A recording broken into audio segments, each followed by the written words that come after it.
Hey guys, in the 1960s, a brilliant social scientist and academic named Richard Hofstadter wrote a book called The Paranoid Style in American Politics.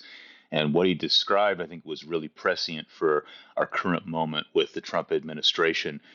Indeed, I think it's really a prescient analysis of American politics, popular politics, and why demagogues like Trump, sort of so-called populists like Trump, can be really popular.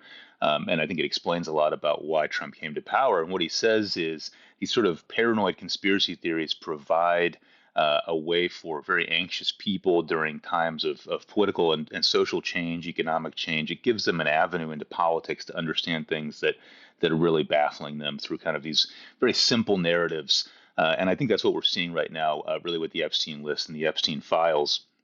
I'll put up here a couple of clips from the Daily Wire's comment section to show just how much this issue is backfiring on Trump.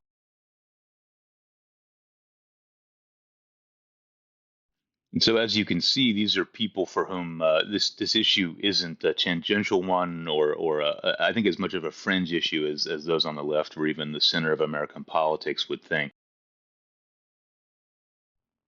And I guess I have to admit that I would be one of those people who, for whom this was kind of, something that was obviously an important issue morally, and maybe implicated, elites at the core of our politics, maybe potentially on both parties. But I have to admit, for myself, it kind of fell to the wayside when you compare it to the impact of Trump's foreign policy, or the big beautiful bill, or the tariffs, or the damage to renewable energy policy, right? A lot of other things that I would think are more important.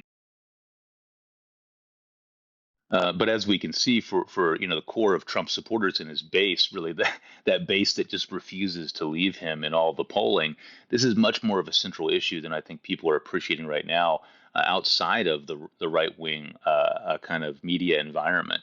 And I think the reason for that really lies in a lot of the things that Hofstadter said back in 1964. This is not just a fringe issue, as it is, for a lot of people in mainstream American politics on the far right and in the MAGA wing. This is politics, right?